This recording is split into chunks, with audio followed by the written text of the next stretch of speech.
언니, 거기 말고 저기부터 닦아. 엄마 앞에서 체면 좀 지켜. 제가 할게요. 그만해. 그날 아무도 멈추지 않던 그 순간에 단 한 사람이 입을 열었습니다.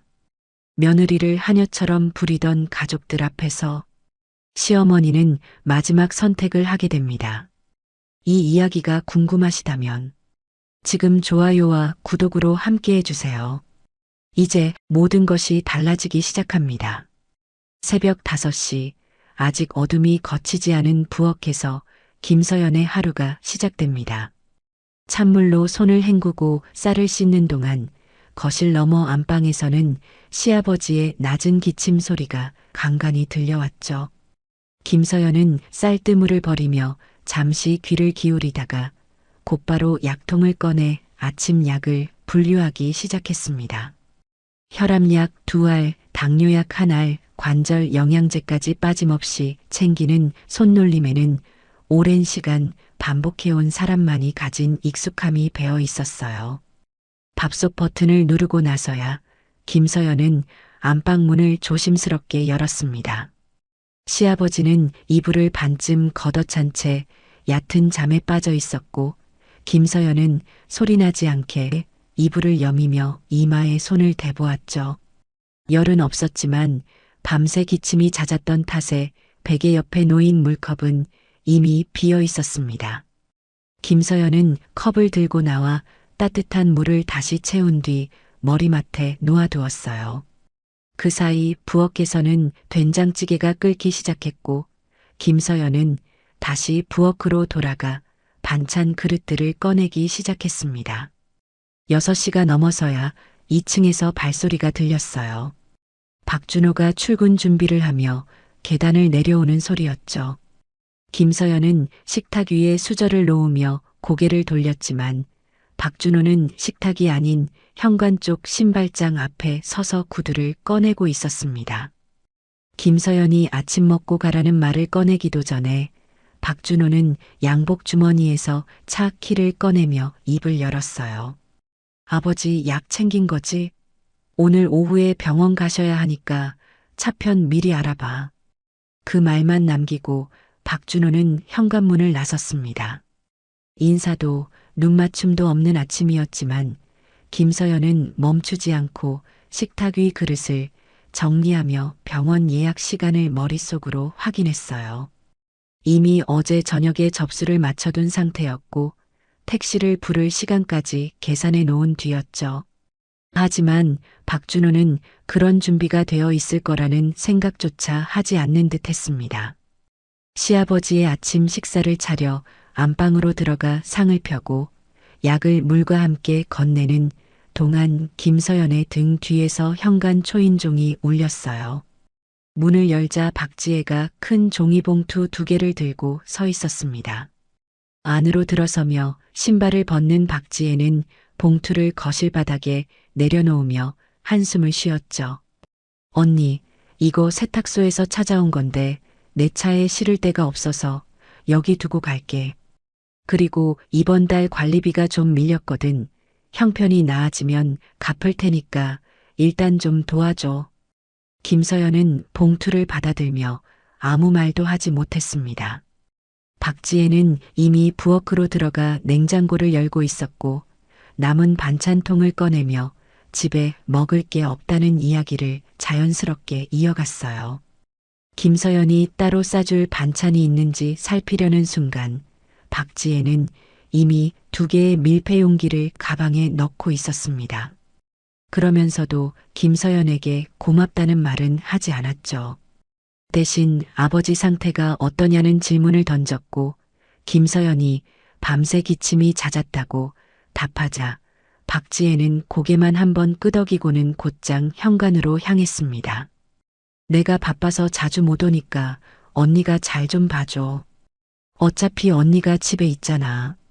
그 말이 현관문이 닫히기 직전에 들려왔고 김서연은 거실에 남겨진 종이봉투를 정리하며 잠시 멈춰 섰습니다.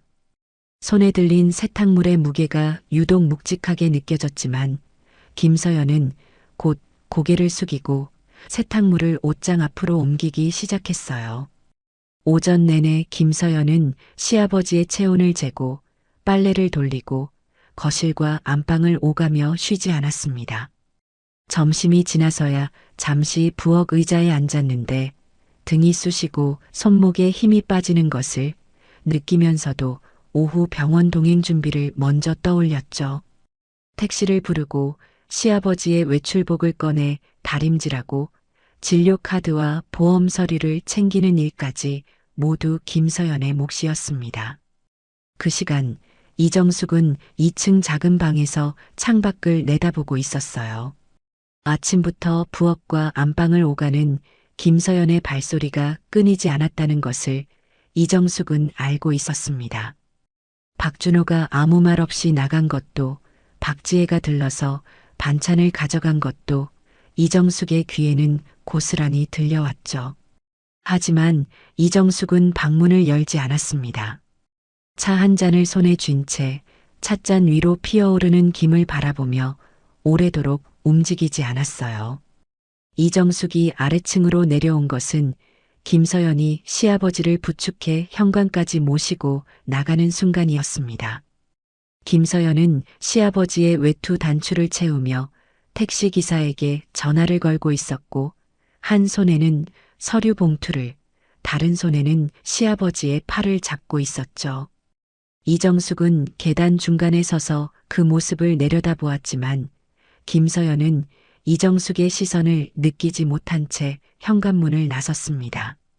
빈 거실에 혼자 남은 이정숙은 식탁 위에 놓인 빈 약봉지와 깨끗이 정리된 그릇들을 천천히 훑어보았어요.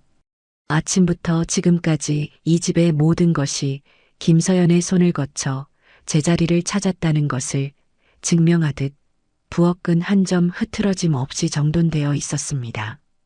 이정숙은 식탁 의자를 잡고 천천히 앉으며 아무도 없는 거실을 오랫동안 바라보았죠. 저녁이 되어 김서연이 시아버지를 모시고 돌아왔을 때 박준호는 이미 퇴근해 소파에 앉아 텔레비전을 보고 있었습니다. 김서연이 시아버지를 안방에 눕히고 저녁 준비를 시작하자 박준호는 화면에서 눈을 떼지 않은 채 물었어요. 병원에서 뭐래? 김서연이 진료 결과를 설명하는 동안에도 박준호의 시선은 화면 위에 머물러 있었고 김서연의 말이 끝나자 고개만 가볍게 끄덕였습니다. 김서연은 대답을 기다리지 않고 부엌으로 돌아가 칼을 들었어요.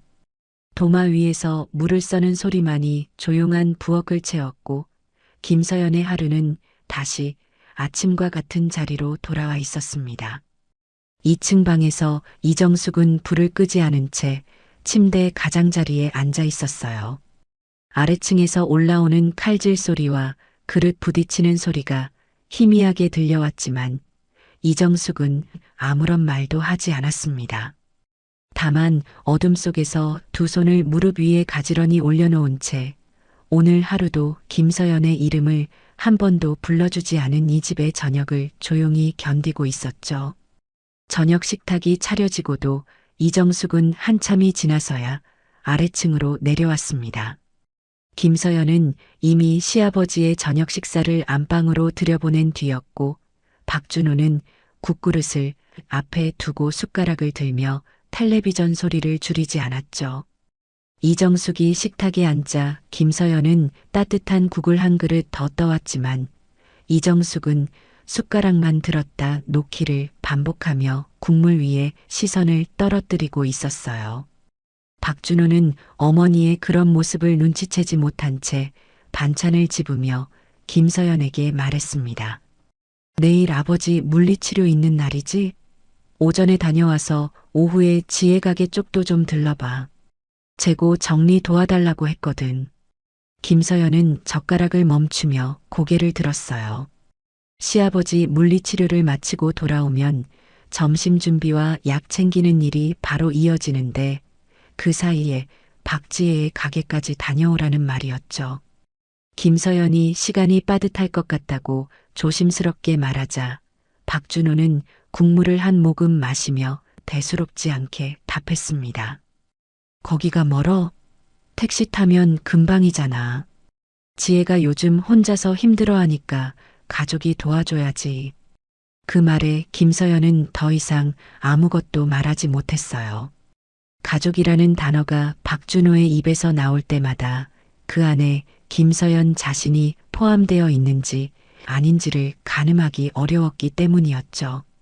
이정숙은 국그릇 너머로 김서연의 손가락 끝이 미세하게 떨리는 것을 보았지만 입을 열지 않았습니다. 식사가 끝나고 김서연이 그릇을 치우는 동안 박준호는 소파로 돌아갔고 이정숙은 부엌 입구에 잠시 서서 설거지하는 김서연의 뒷모습을 바라보다가 말없이 2층으로 올라갔어요. 다음 날 아침 김서연은 시아버지를 부축해 물리치료 병원으로 향했습니다. 접수를 마치고 대기실에 앉아 시아버지 옆에서 순서를 기다리는 동안 김서연의 휴대전화에 박지혜의 메시지가 도착했어요. 오후 2시까지 가게로 와달라는 내용이었고 그 아래에는 정리해야 할 물건 목록이 사진으로 첨부되어 있었죠. 김서연은 화면을 끄며 시아버지의 치료 시간을 머릿속으로 계산했습니다. 치료가 끝나면 12시 반, 집에 도착하면 1시, 점심을 차리고 약을 챙기면 2시가 훌쩍 넘을 터였어요. 하지만 김서연은 박지혜에게 알겠다는 답장을 보냈습니다. 물리치료를 마치고 집에 돌아온 김서연은 곧바로 부엌으로 들어가 점심 준비를 시작했어요. 시아버지에게 식사를 올리고 약을 드린 뒤 설거지까지 마치자 시계는 이미 2시를 가리키고 있었습니다. 김서연은 앞치마를 벗으며 현관에서 신발을 신었고 택시를 잡아 박지혜의 가게로 향했죠. 가게에 도착했을 때 박지혜는 계산대 뒤에 앉아 전화 통화를 하고 있었습니다. 김서연이 문을 열고 들어서자 박지혜는 전화를 끊지 않은 채 손짓으로 창고 쪽을 가리켰어요. 김서연은 말없이 창고로 들어가 쌓여있는 박스들을 확인했습니다.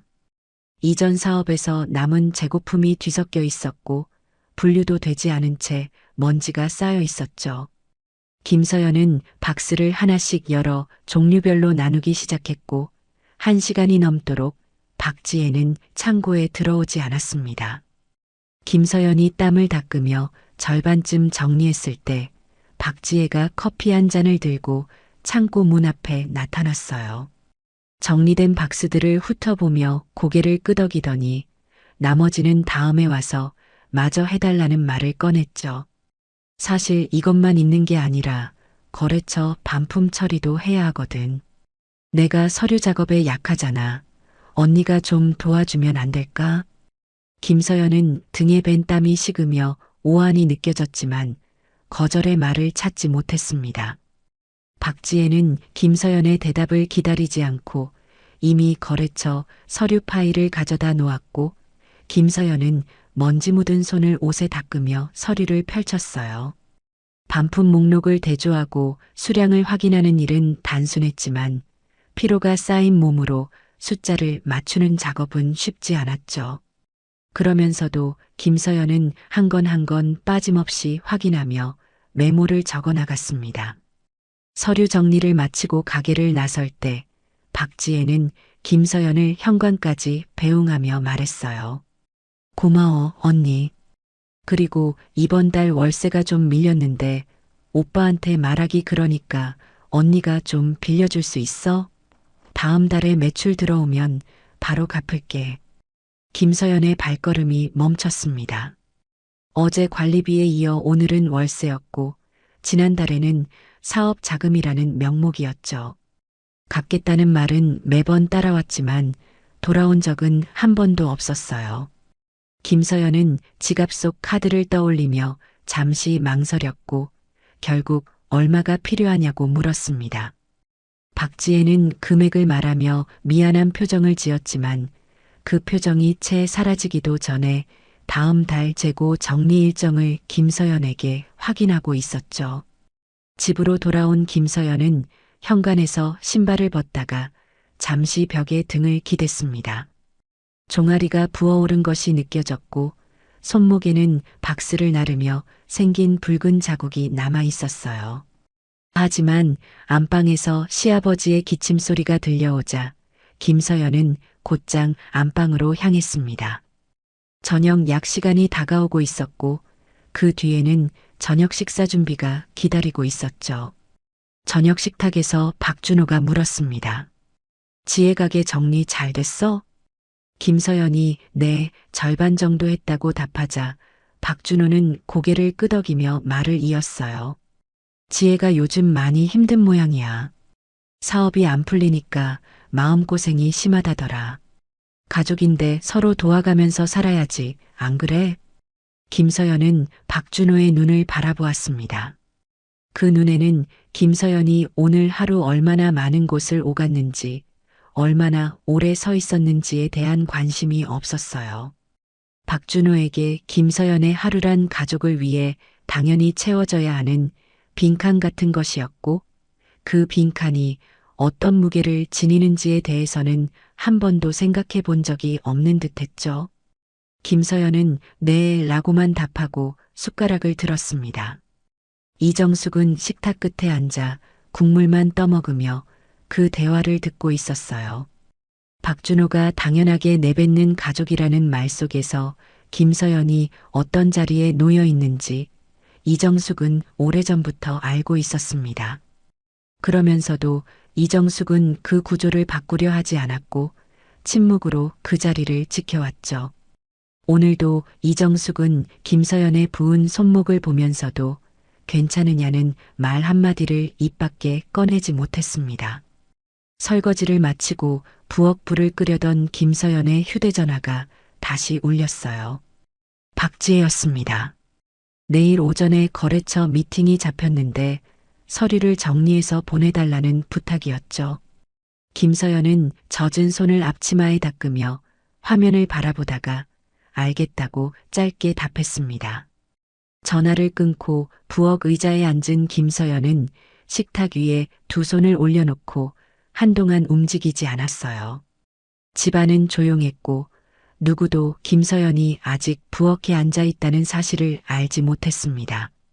2층에서 이정숙은 방 안탁자 위에 놓인 오래된 가족 사진을 내려다보고 있었어요. 사진 속에는 결혼 초 웃고 있는 김서연의 얼굴이 있었고 이정숙은 그때의 김서연과 지금의 김서연 사이에 놓인 거리를 가늠하듯 사진 위로 손가락을 천천히 움직였습니다.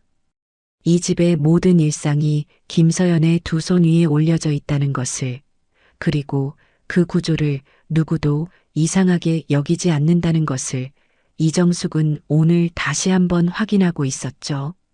이정숙이 사진에서 손을 거둔 것은 아래층에서 김서연이 부엌불을 끄는 소리가 들려온 뒤였습니다. 이정숙은 사진을 탁자 위에 엎어두고 이불 속으로 들어갔지만 쉽게 잠들지 못한 채 천장을 바라보며 밤을 보냈죠. 그리고 며칠 뒤 박준호가 저녁 식사 자리에서 주말에 가족 모임을 하자는 말을 꺼냈습니다. 아버지 건강도 나아지고 있으니 오랜만에 친척들을 불러 식사 자리를 마련하자는 제안이었어요. 김서연은 숟가락을 멈추며 박준호를 바라보았습니다. 가족 모임이라는 말이 의미하는 것은 명확했어요. 식단을 짜고 장을 보고 전날부터 밑반찬을 준비하고 당일에는 새벽부터 상을 차려야 하는 일이 김서연 앞에 놓인다는 뜻이었죠. 박준호는 큰아버지 내외와 작은아버지 가족까지 부르겠다며 이미 연락을 돌린 상태였고 김서연에게는 통보에 가까운 순서로 이야기가 전해진 것이었습니다. 특별한 건 필요 없고 집에서 먹는 것처럼 편하게 하면 돼. 어머니도 오랜만에 형제분들 뵈면 좋으시잖아. 박준호의 말에 이정숙은 젓가락을 내려놓으며 잠시 아들의 얼굴을 보았어요. 편하게 하면 된다는 말이 누구에게 편한 것인지 박준호는 생각해 본 적이 없는 듯 했죠. 이정숙은 아무 말 없이 다시 식사를 이어갔고 김서연은 몇 명이 오시느냐고만 물은 뒤 머릿속으로 장볼 목록을 정리하기 시작했습니다. 모임 전날 김서연은 아침 일찍 시장에 나가 두 손 가득 장을 봐왔어요. 돌아오자마자 부엌에 재료를 늘어놓고 밑손질을 시작했고 오후까지 잡채와 전, 나물 반찬을 준비하느라 부엌을 떠나지 못했습니다. 시아버지의 점심과 약은 중간중간 틈을 내어 챙겼고 저녁이 되어서야 겨우 다음 날 쓸 그릇들을 꺼내 닦기 시작했죠. 박준호는 퇴근 후 거실에서 텔레비전을 보며 내일 오시는 분들 좌석 배치를 고민한다고 했지만 부엌에는 한 번도 들어오지 않았어요. 모임 당일 아침 김서연은 새벽 4시에 일어났습니다. 갈비찜을 올리고 밥을 안치는 동안 거실에는 식탁 위에 깔 보자기와 꽃을 정리해 두었죠. 9시가 되자 큰아버지 내외가 먼저 도착했고 뒤이어 작은아버지 가족과 박지혜가 차례로 들어왔습니다. 현관이 시끌벅적해지는 동안 김서연은 앞치마를 두른 채 부엌과 거실을 오가며 신발을 정리하고 손님들의 외투를 받아 안방에 걸었어요. 거실에 모인 가족들은 시아버지를 중심으로 둘러앉아 근황을 나누기 시작했습니다. 박준호는 아버지 옆에 앉아 건강이 많이 좋아지셨다며 분위기를 띄웠고 큰아버지는 시아버지의 손을 잡으며 안색이 나아졌다고 반가워했죠. 그 사이 김서연은 음료와 과일을 내오고 다시 부엌으로 돌아가 찌개를 끓이며 상을 차리고 있었어요. 거실에서 웃음소리가 터져 나올 때마다 김서연의 손은 더 빠르게 움직였지만 누구도 부엌 쪽을 돌아보지 않았습니다. 상이 차려지고 가족들이 자리에 앉았을 때 큰어머니가 음식을 보며 감탄했어요. 이게 다 며느리가 한 거냐며 대단하다는 말이 나왔고 박준호는 어깨를 으쓱하며 서연이가 이런 건 잘한다고 답했죠. 김서연은 국을 떠나르며 미소를 지었지만 자리에 앉기도 전에 박지혜가 김서연을 불렀습니다. 언니, 아버지 약 시간 안 됐어? 미리 챙겨놓는 게 좋을 것 같은데. 김서연은 상 위에 국그릇을 내려놓고 약통을 가지러 다시 안방으로 향했어요. 약을 준비해 시아버지에게 건넨 뒤 다시 식탁으로 돌아왔을 때 빈자리에는 이미 다른 가족의 가방이 놓여 있었습니다. 김서연은 가방을 옮기고 구석 자리에 앉았지만 숟가락을 들기도 전에 큰아버지가 물잔이 비었다며 주위를 둘러보았죠. 김서연이 일어나 물을 따르는 동안 식탁 위 대화는 김서연 없이도 자연스럽게 흘러가고 있었어요. 식사 중반 작은아버지가 박지혜에게 요즘 사업은 어떠냐고 물었습니다. 박지혜는 한숨을 쉬며 쉽지 않다는 말을 꺼냈고 그러다 자연스럽게 김서연 쪽으로 고개를 돌리며 말했어요. 그래도 언니가 도와줘서 버티고 있죠. 언니는 원래 이런 일에 손이 빠르니까. 집안일도 그렇고 가게 일도 그렇고 시키면 다 잘하시거든요. 시키면 다 잘한다는 말이 식탁 위에 가볍게 떨어졌습니다. 큰어머니는 며느리가 알뜰하네 라며 웃었고 박준호도 따라 웃었죠. 하지만 그 말 속에 김서연이 어떤 위치에 놓여 있는지를 드러내는 무게가 있다는 것을 아무도 느끼지 못하는 듯 했어요. 김서연은 숟가락을 든 채 잠시 멈추었다가 아무 표정 없이 국을 한 모금 떠먹었습니다. 그때 작은어머니가 김서연에게 직접 말을 건넸어요. 서연 씨도 좀 앉아서 편히 드시라는 말이었죠. 김서연이 고맙다며 고개를 숙이려는 순간 박지혜가 먼저 끼어들었습니다. 언니는 괜찮아요. 원래 이렇게 움직이는 게 편한 사람이에요. 가만히 앉아 있으면 오히려 어색해 하시거든요. 박지혜의 말에 식탁 위로 가벼운 웃음이 번졌지만 김서연의 손은 무릎 위에서 천천히 주먹을 쥐었어요. 움직이는 게 편한 사람이라는 규정이 김서연의 의사와 관계없이 내려진 것이었고 그 자리에 있는 누구도 이의를 제기하지 않았죠. 김서연은 웃음이 잦아들 때까지 고개를 숙이고 있다가 조용히 일어서서 빈 접시들을 치우기 시작했습니다.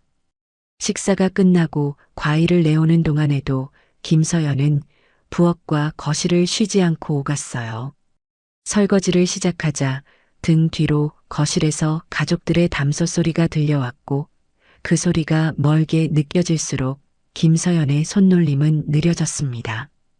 그릇을 헹구던 손이 잠시 멈추었고 김서연은 싱크대 앞에 서서 창밖으로 보이는 오후의 하늘을 바라보았어요. 무언가를 생각하는 것 같기도 했고 아무것도 생각하지 않는 것 같기도 한 그 시선에는 지금까지와는 다른 빛이 어려 있었습니다. 이정숙은 거실에서 친척들과 이야기를 나누다가 문득 부엌 쪽을 돌아보았어요. 싱크대 앞에 서 있는 김서연의 옆모습이 보였고 이정숙은 그 모습에서 처음으로 어떤 변화를 감지했습니다. 이전까지의 김서연은 지쳐 있어도 다음 할 일을 찾아 움직이는 사람이었지만 지금 부엌에 서 있는 김서연은 다음 할 일을 찾지 않고 있었어요. 손에서 힘이 빠져 있었고 시선은 어딘가를 향하면서도 아무 것에도 닿지 않는 듯했죠. 이정숙은 찻잔을 내려놓고 잠시 김서연의 눈을 찾으려 했습니다. 하지만 김서연은 이정숙의 시선을 느끼기 전에 고개를 돌려 다시 설거지를 이어갔고 이정숙의 입술은 무언가를 말하려다 다시 닫혔어요. 거실에서는 큰아버지의 웃음소리가 울려 퍼지고 있었고 그 소리 사이로 부엌에서 흐르는 물소리만이 김서연이 아직 그 자리에 있다는 것을 알려주고 있었습니다. 친척들이 돌아가고 현관문이 닫힌 뒤에도 김서연은 부엌에 남아 있었습니다. 남은 음식을 용기에 옮기고 식탁을 닦고 바닥에 떨어진 부스러기까지 쓸어내는 동안 거실에서는 박준호가 소파에 누워 텔레비전을 켰고 박지혜는 남은 과일을 한 봉지 챙겨 먼저 나갔죠. 김서연은 마지막 행주를 빨아 널고 나서야 부엌 의자에 앉았는데 그 순간 왼쪽 가슴 아래로 날카로운 통증이 찔러왔어요. 숨을 들이마시려 했지만 가슴이 조여오는 느낌에 제대로 숨을 쉴 수 없었고 김서연은 식탁 모서리를 잡은 채 상체를 앞으로 숙였습니다. 한참이 지나서야 통증이 누그러졌지만 식은땀이 등을 타고 흘러내리고 있었어요. 김서연은 떨리는 손으로 이마를 짚으며 천천히 일어섰고 아무에게도 말하지 않은 채 안방으로 가서 시아버지의 저녁약을 챙겼습니다. 약을 건네는 김서연의 얼굴이 유난히 창백했지만 시아버지는 약을 받아 삼키며 고개만 끄덕였죠. 그날 밤 김서연은 새벽까지 잠들지 못했어요. 가슴 통증은 사라졌지만 몸 전체가 무거웠고 손가락 끝에 힘이 들어가지 않았습니다. 다음 날 아침에도 김서연은 평소처럼 새벽에 일어나 부엌으로 향했지만 쌀을 씻다가 그릇을 놓치며 싱크대 위에 물이 쏟아졌어요. 김서연은 젖은 손으로 얼굴을 감싸며 잠시 멈추었고 그때 등 뒤에서 어지러움이 밀려오며 시야가 흔들렸습니다. 김서연은 싱크대를 붙잡고 버텼지만 무릎에서 힘이 빠지는 것을 느끼며 천천히 바닥에 주저앉았어요. 얼마나 지났는지 모를 시간이 흐른 뒤 2층에서 내려오던 이정숙이 부엌 바닥에 쓰러져 있는 김서연을 발견했습니다. 이정숙은 급히 다가가 김서연의 어깨를 흔들었고 김서연은 희미하게 눈을 떴지만 몸을 일으키지 못했죠. 이정숙이 박준호를 깨워 내려오게 했을 때 박준호는 잠이 덜 깬 얼굴로 부엌에 들어서며 무슨 일이냐고 물었어요. 바닥에 누워있는 김서연을 본 박준호는 그제야 표정이 굳어졌고 이정숙이 빨리 병원에 데려가라고 말하자 서둘러 차 키를 가져왔습니다. 응급실에 도착한 김서연은 링거를 맞으며 침대에 누워 있었어요. 의사는 과로와 수면 부족으로 인한 탈진이라고 말했고 충분한 휴식이 필요하다는 소견을 덧붙였죠. 박준호는 의사의 말을 듣고 고개를 끄덕이며 김서연 옆에 서 있었지만 전화기를 확인하며 회사 연락을 살피는 모습이 눈에 들어왔습니다. 김서연은 링거줄을 달고 누운 채 천장을 바라보았고 박준호는 잠시 뒤 복도로 나가 전화를 받기 시작했어요. 병원에서 돌아온 날 오후 박지혜가 집에 들렀습니다. 현관에서 신발을 벗으며 김서연이 어디 있느냐고 물었고 박준호가 방에서 쉬고 있다고 답하자 박지혜는 고개를 갸웃하며 거실 소파에 앉았어요. 많이 아픈 거야? 피곤해서 좀 쉬면 괜찮아지는 거 아니야? 박준호는 의사가 과로라고 했다며 며칠 쉬면 나을 거라고 말했습니다. 두 사람의 대화 속에서 김서연의 탈진은 감기처럼 지나갈 일시적 문제로 다뤄지고 있었고 그 원인이 이 집의 구조 어디에서 비롯된 것인지에 대한 질문은 나오지 않았죠. 박지혜는 그럼 내일은 괜찮겠느냐며 가게 재고 정리건을 꺼냈고 박준호는 내일은 좀 그러니까 이번 주 안에 가능할 거라고 대신 답했어요. 김서연은 방 안에서 그 대화를 듣고 있었습니다. 문 너머로 들려오는 박지혜의 목소리와 박준호의 대답이 벽을 사이에 두고도 선명하게 전해졌고 김서연은 이불 위에 손을 올려놓은 채 눈을 감았어요. 며칠 쉬면 된다는 말 속에는 며칠 뒤에는 다시 예전처럼 돌아가야 한다는 전제가 깔려 있었고 김서연은 그 전제를 부정할 힘도 남아 있지 않았죠. 저녁이 되자 박준호가 방문을 열고 들어왔습니다. 손에는 편의점 봉투가 들려 있었고 죽을 사왔다며 김서연 앞에 놓았어요. 김서연이 고맙다고 말하며 몸을 일으키려 하자 박준호는 누워서 먹으라며 손을 저었죠. 그러다 잠시 망설이더니 입을 열었습니다. 서연아, 나도 내가 힘든 거 모르는 건 아니야. 근데 지금 아버지 상태도 그렇고 지혜 사정도 그렇고 가족을 위해 좀 참고 사는 거지. 다들 그렇게 사는 거 아니겠어? 김서연은 죽 봉투를 들고 있던 손을 멈추었습니다. 참고 사는 것이라는 말이 위로인지 요구인지 구분되지 않았어요. 박준호의 얼굴에는 진심 어린 걱정이 있는 것 같기도 했지만 그 걱정의 끝에는 김서연이 다시 일어나 제자리로 돌아가기를 바라는 기대가 함께 놓여 있었죠. 김서연은 네 라고만 답했고 박준호는 그 대답에 안심한 듯 방을 나가며 문을 닫았습니다. 밤이 깊어지고 집안이 조용해진 뒤 이정숙이 김서연의 방 앞에 섰어요. 문을 두드리지는 않았고 문 아래로 새어나오는 불빛을 보며 한참을 서 있었습니다. 이정숙의 머릿속에는 오늘 하루 동안 오간 대화들이 되짚어지고 있었어요.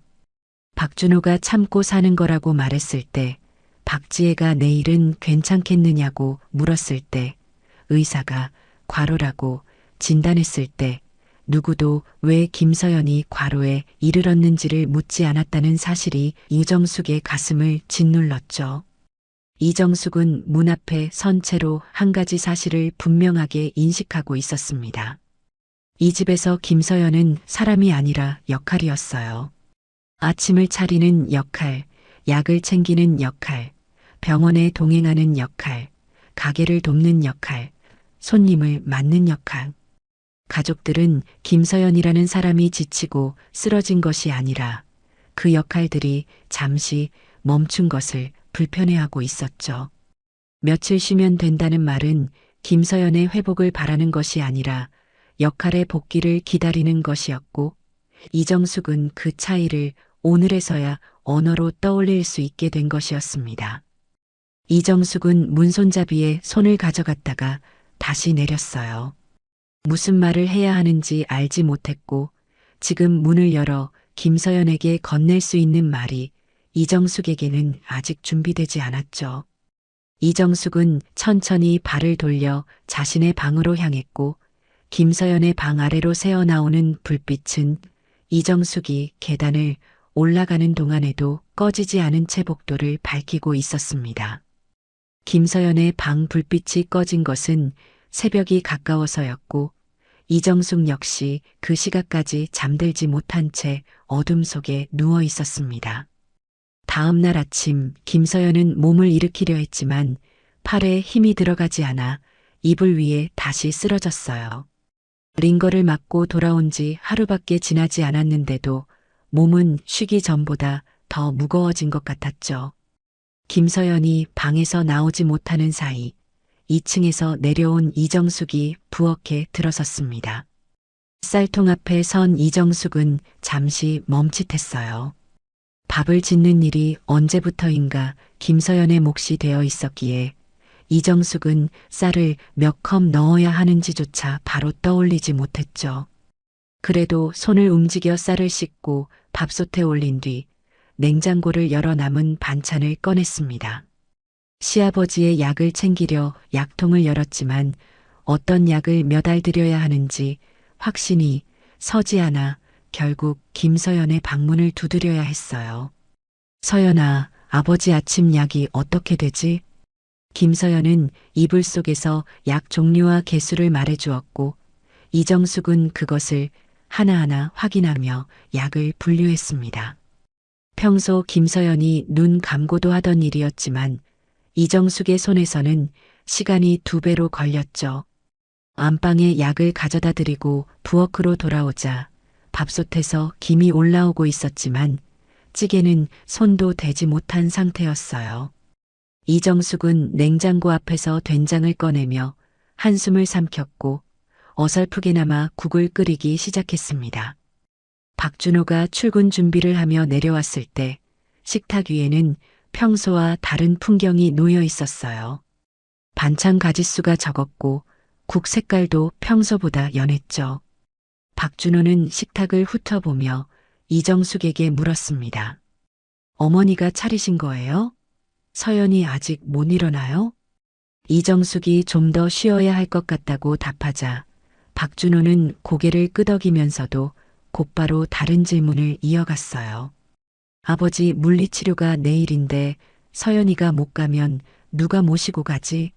제가 회사 일정이 있어서 빠지기 어렵거든요. 이정숙은 국을 떠놓던 손을 멈추고 아들을 바라보았습니다. 김서연이 쓰러진 다음 날 아침 가장 먼저 나오는 말이 내일 물리치료는 누가 데려가느냐는 질문이라는 사실이 이정숙의 귀에 묵직하게 걸렸죠. 하지만 이정숙은 내가 데려갈 수 있는지 알아보겠다고만 답했고 박준호는 알겠다며 구두를 신고 현관을 나섰습니다.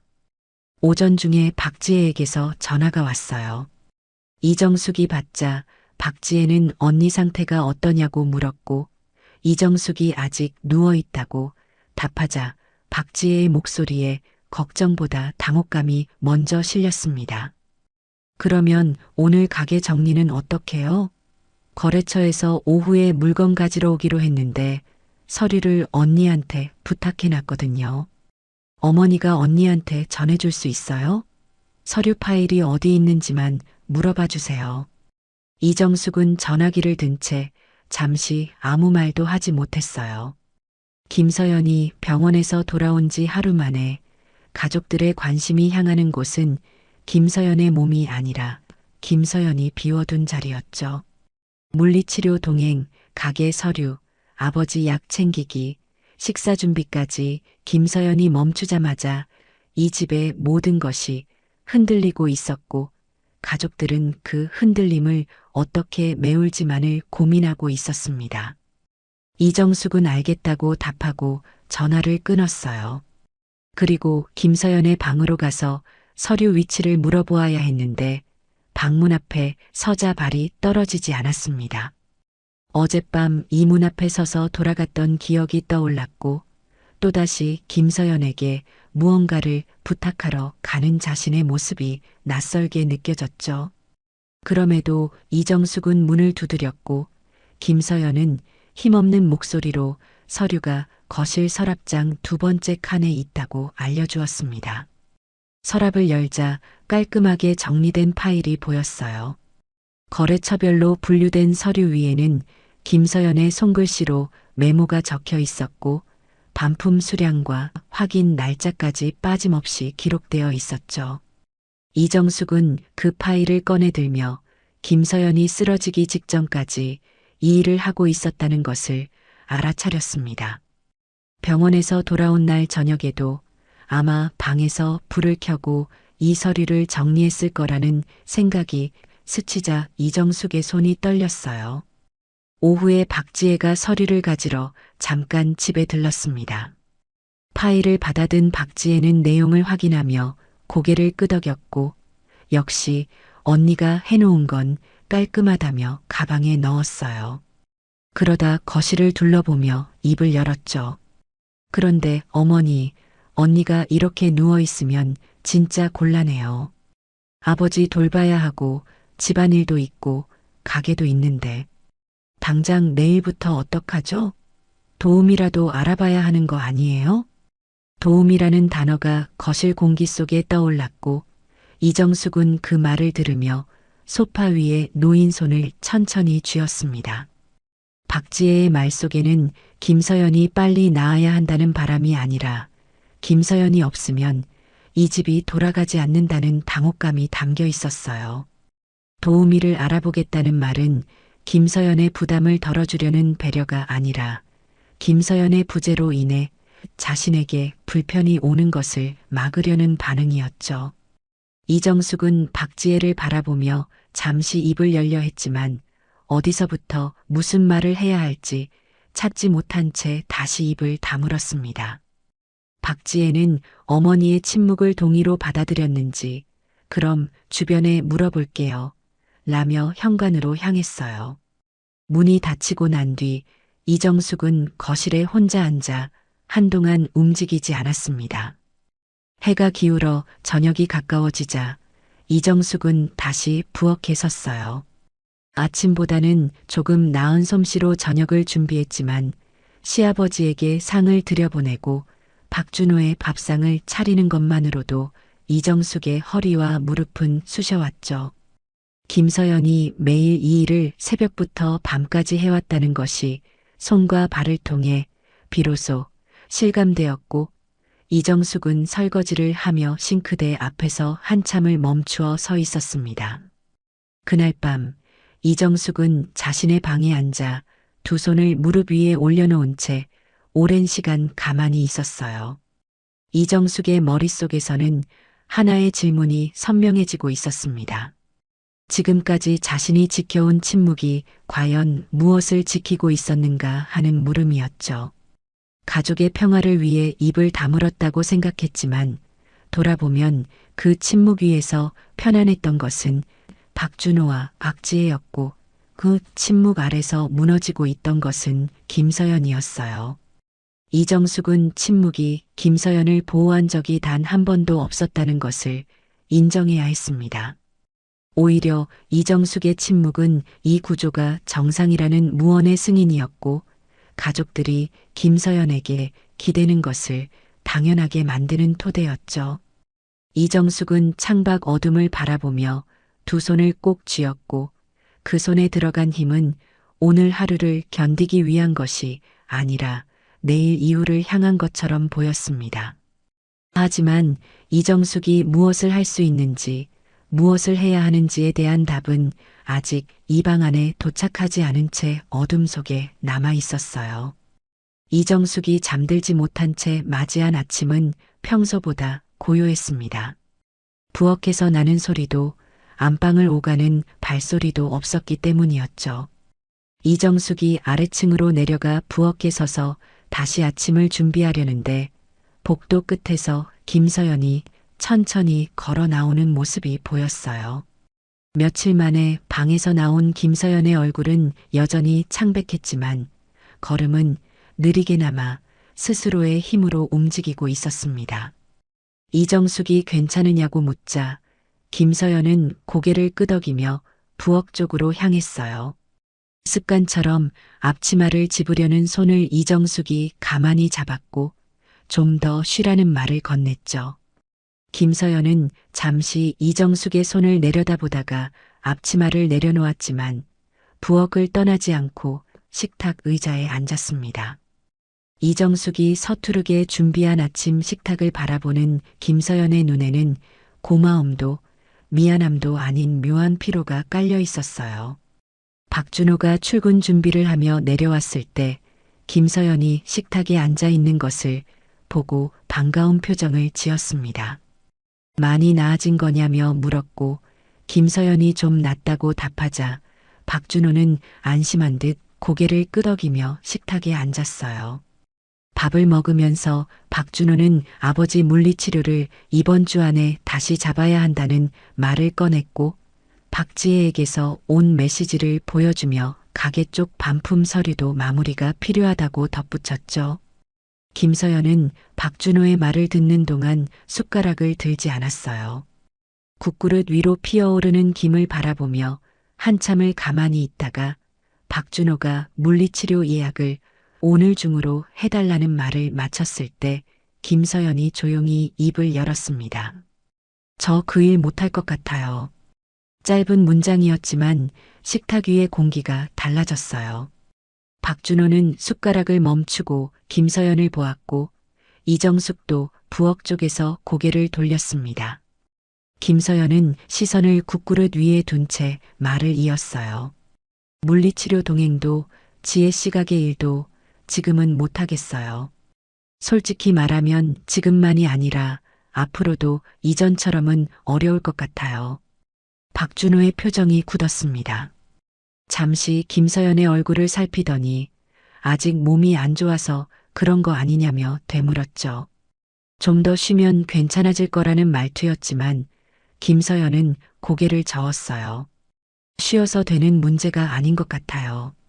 제가 이 집에서 하고 있는 일들이 너무 많아요. 아버지 간병, 집안일, 지혜 씨 가게까지 전부 제가 하고 있는데 저는 그게 더 이상 안 돼요. 김서연의 목소리는 떨리지 않았습니다. 오히려 감정을 비워낸 사람처럼 낮고 고른 톤이었고 그 차분함이 박준호에게는 더 낯설게 다가온 듯 했어요. 박준호는 숟가락을 내려놓으며 몸을 뒤로 기대더니 한숨을 쉬고 나서 입을 열었습니다. 서연아, 내가 힘든 건 이해해. 근데 지금 아버지가 아프시잖아. 지혜도 사정이 어렵고 이런 상황에서 못하겠다는 건 좀 무책임한 거 아니야? 가족이 어려울 때 서로 돕는 게 당연한 건데. 무책임하다는 단어가 식탁 위에 떨어졌어요. 김서연은 그 말을 듣고 잠시 눈을 감았습니다. 수년 동안 새벽마다 일어나 이 집의 모든 것을 돌봐온 사람에게 돌아온 말이 무책임이라는 것이 김서연의 감긴 눈꺼풀 위로 그림자처럼 내려앉았죠. 김서연은 눈을 뜨고 박준호를 바라보았어요. 저도 가족이에요. 근데 이 집에서 저한테 가족으로서 해준 게 뭐가 있어요? 그 말에 박준호의 눈이 커졌습니다. 김서연이 이런 식으로 되묻는 것은 결혼 후 처음이었고 박준호는 순간 할 말을 찾지 못하며 입술만 달싹였어요. 하지만 곧 목소리를 높이며 답했죠. 내가 바깥에서 돈 벌어오는 게 아무것도 아니야? 이 집이 유지되는 게 누구 덕분인데 그런 말을 해? 내가 힘든 건 알겠는데 그렇다고 가족한테 등 돌리는 건 아니잖아. 등을 돌린다는 표현이 김서연의 귀에 박혔습니다. 김서연은 더 이상 말을 이어가지 않았어요. 박준호와 말로 부딪혀봐야 돌아오는 것은 같은 구조의 반복이라는 것을 알고 있었기 때문이죠. 김서연은 숟가락을 식탁 위에 나란히 놓고 자리에서 일어서며 조용히 말했습니다. 등을 돌리는 게 아니에요. 저는 그냥 더 이상 이렇게는 못 살겠다는 거예요. 김서연은 그 말을 끝으로 방으로 들어갔고 문이 닫히는 소리가 복도에 울렸어요. 박준호는 식탁에 앉은 채 한동안 아무 말도 하지 못했습니다. 이해할 수 없다는 표정이었고 동시에 자신이 뭘 잘못한 건지 모르겠다는 당혹감이 얼굴 위에 얹혀 있었죠. 박준호는 잠시 뒤 구두를 신으며 이정숙에게 말했어요. 어머니, 서연이 좀 말씀해 주세요. 아파서 예민해진 거겠지만 이러면 안 되잖아요. 가족인데. 이정숙은 현관으로 향하는 아들의 등을 바라보았습니다. 가족이라는 말이 박준호의 입에서 나올 때마다 그 단어가 감싸는 범위 안에 김서연이 들어가 있는 것인지 이정숙은 알 수 없었어요. 박준호에게 가족이란 김서연이 헌신해야 할 대상이었지, 김서연을 돌봐야 할 이유는 아닌 듯 했죠. 현관문이 닫히고 박준호의 차 시동 소리가 멀어진 뒤에도 이정숙은 식탁 앞에 서서 한동안 움직이지 못했습니다. 오후에 박지혜에게서 전화가 왔어요. 박준호에게서 아침에 있었던 일을 전해 들은 박지혜는 언니가 왜 갑자기 그러냐며 불만을 쏟아냈죠. 어머니, 좀 아프다고 집안일을 안 하겠다는 게 말이 돼요?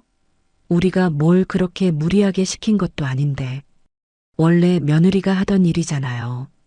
원래 며느리가 하던 일이라는 말이 수화기 너머로 흘러왔고 이정숙은 그 말을 들으며 눈을 감았습니다. 박지혜에게 김서연의 헌신은 구조가 아니라 전통이었고 전통은 질문의 대상이 아니었죠. 이정숙은 알겠다 라고만 답하고 전화를 끊었어요. 전화를 내려놓은 이정숙은 거실 소파에 앉아 오랜 시간 한 곳을 응시했습니다. 아침에 박준호가 무책임하다고 말했을 때, 오후에 박지혜가 원래 하던 일이라고 말했을 때, 두 사람 모두 김서연이 왜 그런 말을 했는지를 묻지 않았어요. 관심은 오직 김서연이 다시 제자리로 돌아오느냐에만 향해 있었고, 김서연이 무엇을 느끼고 무엇에 지쳐 있는지에 대해서는 한마디도 오가지 않았죠. 이정숙은 그 순간 하나의 사실을 확신했습니다. 시간을 두고 기다려도 이 가족은 변하지 않을 거라는 것이었어요.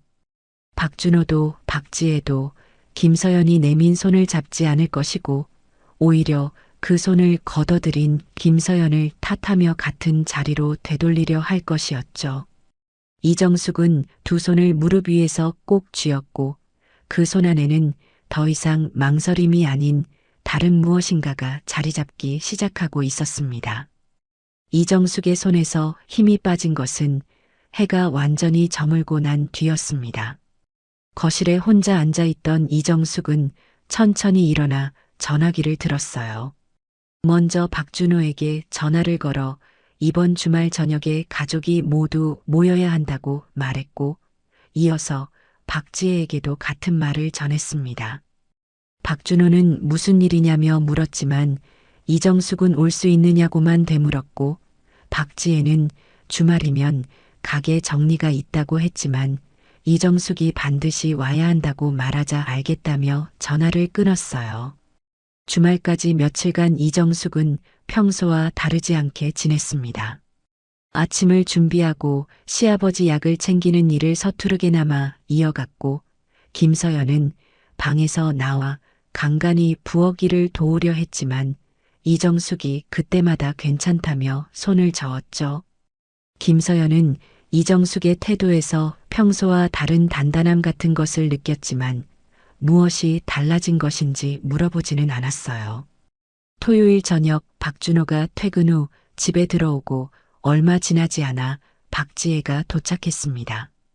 거실 식탁에는 이정숙이 차린 간단한 식사가 놓여 있었고 네 사람이 식탁에 둘러앉아 이정숙은 숟가락을 들지 않은 채 가만히 앉아 있었어요.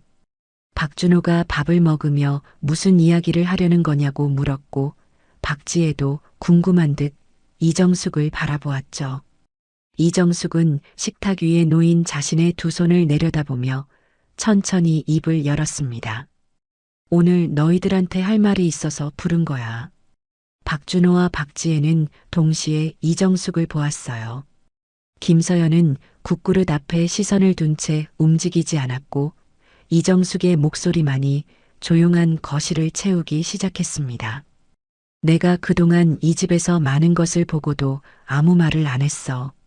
서연이가 새벽부터 밤까지 이 집의 모든 일을 하는 걸 봤고 너희들이 그걸 당연하게 여기는 것도 봤어. 그런데도 나는 한마디도 안 했지. 박준호의 숟가락이 멈추었어요. 박지혜는 표정이 굳은 채 이정숙의 다음 말을 기다렸고 이정숙은 시선을 들어 아들과 딸의 얼굴을 번갈아 바라보았습니다. 서연이가 쓰러졌을 때 너희가 제일 먼저 한 말이 뭐였는지 기억나? 준호 너는 물리치료 누가 데려가냐고 물었고 지혜 너는 가게 서류 전해달라고 했어. 서연이가 왜 쓰러졌는지 얼마나 힘들었는지를 묻는 사람은 이 집에 아무도 없었어. 박준호가 입을 열려 했지만 이정숙이 손을 들어 막았어요. 이정숙의 손은 떨리고 있었지만 목소리는 흔들리지 않았습니다.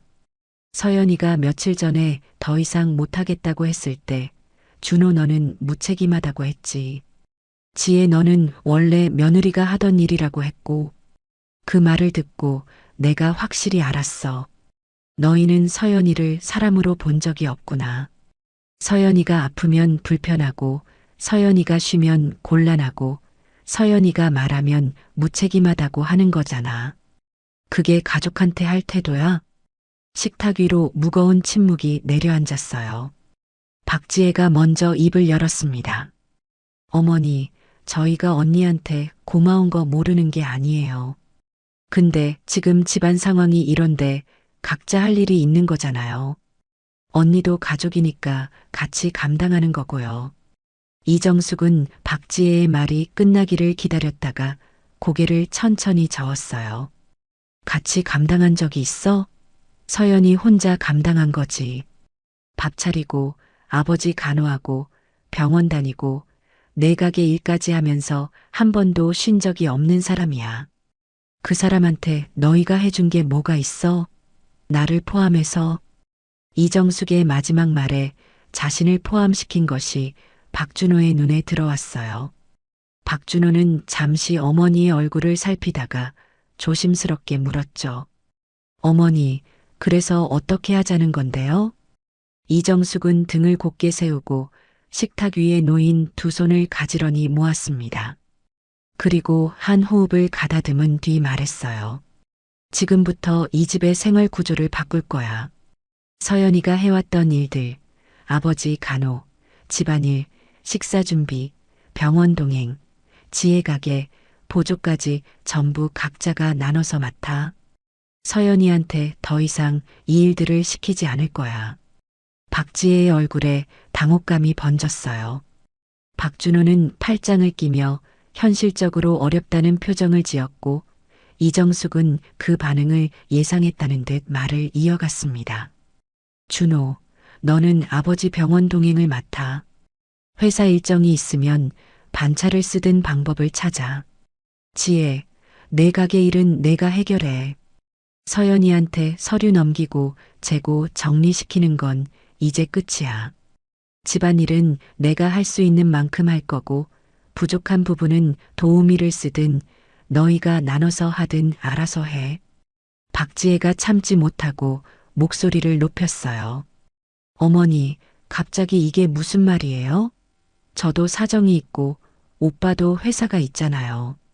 언니 한 사람이 좀 도와준다고 해서 이렇게까지 할 필요가 있어요? 이정숙은 박지혜를 똑바로 바라보며 답했습니다. 좀 도와준 게 아니야. 서연이가 이 집을 통째로 짊어지고 있었던 거야. 내가 그걸 모르는 게 아니라 모른 척한 거잖아. 나도 마찬가지였고. 박준호가 끼어들었어요. 어머니 마음은 이해하는데 이건 좀 과한 거 아닙니까? 서연이가 힘들면 조금씩 줄여나가면 되지. 갑자기 전부 바꾸자는 건 현실적이지 않아요. 이정숙은 아들의 눈을 마주보며 고개를 저었습니다. 조금씩 줄여나가자는 말, 너 전에도 했어. 그때도 달라진 건 없었지. 서연이가 쓰러져서 병원에 실려간 뒤에도 너희는 서연이가 다시 일어나서 예전처럼 해주기만 기다렸잖아. 조금씩이라는 말로는 아무것도 안 바뀌어. 이정숙은 그 말을 마친 뒤 시선을 김서연에게로 돌렸어요. 식탁 끝에 앉아 고개를 숙이고 있던 김서연은 이정숙의 시선을 느끼고 천천히 고개를 들었습니다. 이정숙은 김서연의 눈을 바라보며 오늘 이 자리에서 마지막으로 하고 싶은 말을 꺼냈어요. 서연아, 이 말을 진작에 했어야 하는데 많이 늦었어. 너는 이 집에서 더 이상 며느리로서의 의무를 질 필요 없어. 지금까지 내가 해온 건 의무가 아니라 너의 삶을 깎아서 내준 거였어. 나는 그걸 알면서도 모른 척했고 그게 내 잘못이야. 김서연의 눈가에 물기가 고였지만 흘러내리지는 않았어요.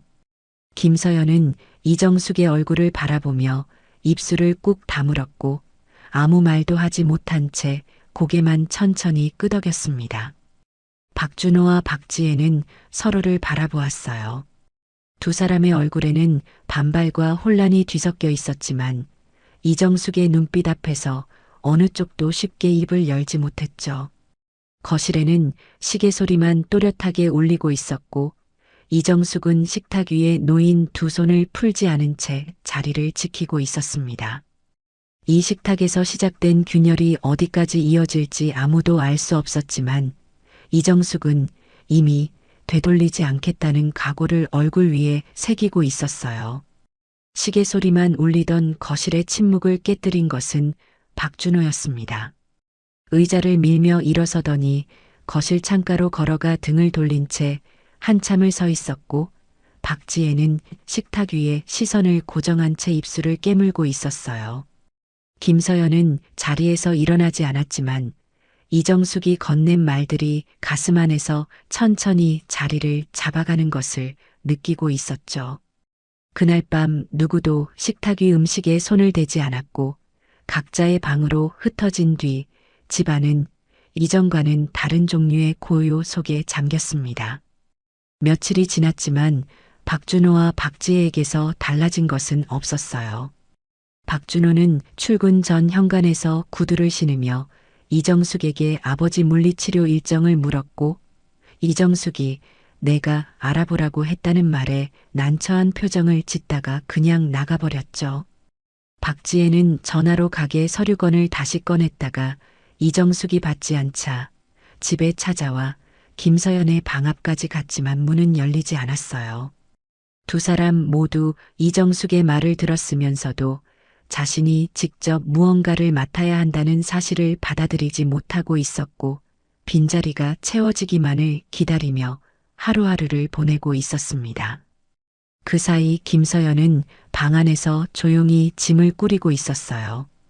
옷가지를 정리하고 서랍 속 물건들을 하나씩 꺼내 가방에 넣는 동안 이 집에서 보낸 시간이 손끝을 통해 스쳐 지나갔죠. 결혼 초 시어머니에게 받은 앞치마, 시아버지 약시간을 적어둔 수첩, 박지혜 가게, 거래처, 연락망이 적힌 메모지까지 김서연의 손길이 닿지 않은 것이 이 집에는 거의 없었습니다. 김서연은 앞치마를 잠시 들여다보다가 접어서 부엌 서랍 위에 올려놓았고 수첩은 식탁 위에 메모지는 거실 서랍장 안에 넣어두었어요.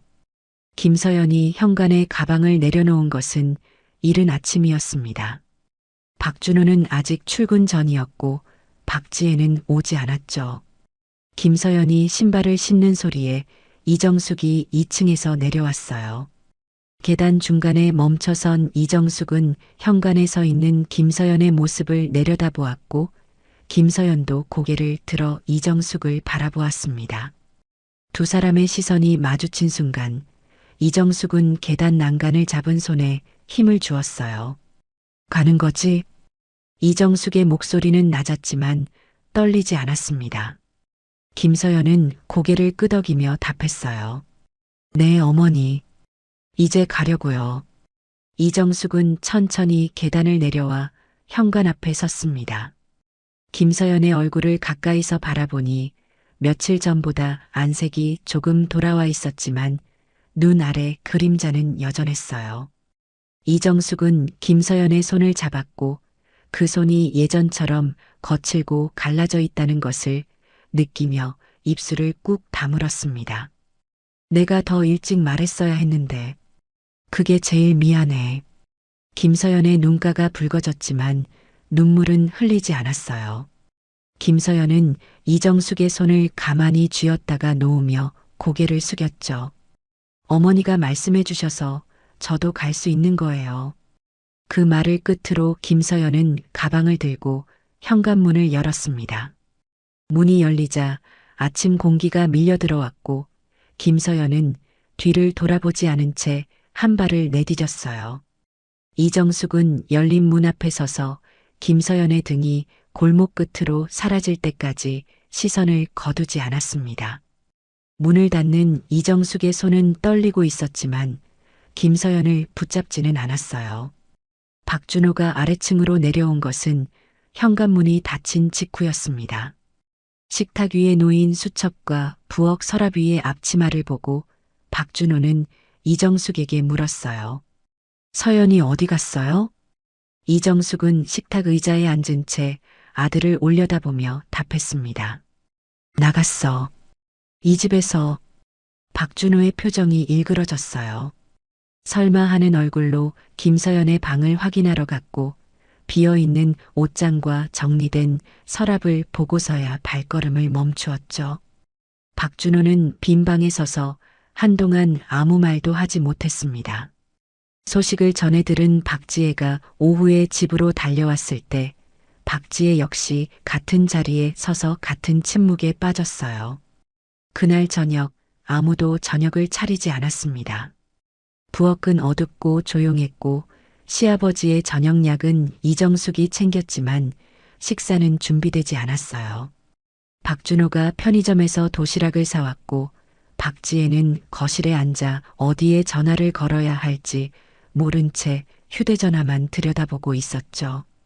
두 사람 앞에 놓인 빈자리의 무게가 김서연이 이 집에서 채워왔던 시간의 부피가 비로소 형체를 드러내기 시작했습니다. 박준호가 먼저 입을 열었어요. 어머니, 서연이한테 연락해 볼까요? 좀 감정적이었던 것 같으니까 시간 좀 지나면 돌아오지 않을까요? 이정숙은 도시락 뚜껑을 열지 않은 채 고개를 저었습니다. 돌아오지 않을 거야. 돌아올 이유를 이 집이 만들어준 적이 없으니까. 그 말에 박준호의 입이 다물어졌고 박지혜는 고개를 떨구며 식탁 위만 바라보았어요. 이정숙은 두 사람의 모습을 바라보면서도 위로의 말을 건네지 않았습니다. 위로가 필요한 사람은 이 식탁에 앉아있는 사람들이 아니었기 때문이었죠. 밤이 깊어지고 박지혜가 돌아간 뒤 박준호도 2층으로 올라갔습니다. 거실에 혼자 남은 이정숙은 부엌불을 켜고 싱크대 앞에 섰어요. 김서연이 매일 서 있던 자리였고 창밖으로 보이는 하늘은 김서연이 마지막으로 바라보았던 그 하늘과 같은 방향이었죠. 이정숙은 싱크대 가장자리를 잡으며 눈을 감았습니다. 가족을 지키기 위해 침묵했던 시간이 결국 가족을 무너뜨렸다는 것을 이정숙은 이 부엌에 서서야 온전히 받아들이고 있었어요. 김서연을 떠나보낸 것은 이정숙의 선택이었지만 그 선택이 필요했던 것은 이정숙이 너무 오래 선택하지 않았기 때문이었죠. 이정숙은 눈을 뜨고 창밖을 바라보았습니다. 골목 너머로 사라진 김서연이 지금 어디쯤 걸어가고 있을지 알 수 없었지만 김서연이 더 이상 이 부엌으로 돌아오지 않는 것이 이 집이 김서연에게 해줄 수 있는 마지막이라는 것을 이정숙은 알고 있었어요. 이정숙은 부엌불을 끄고 어둠 속에 잠시 서 있었습니다. 집안은 고요했고 그 고요 속에는 김서연이 채워왔던 소리들의 부재가 빈 그릇처럼 놓여 있었죠. 이정숙은 천천히 계단을 올라가며 이 집이 앞으로 견뎌야 할 무게를 등 위에 얹은 사람의 걸음으로 한 계단 한 계단을 밟아 나갔습니다. 그 선택 이후 가족의 모습은 예전과 같지 않았습니다. 각자의 자리에서 다른 삶을 시작하게 되었고 그날의 침묵은 오랫동안 남게 됩니다. 끝까지 시청해 주셔서 감사합니다.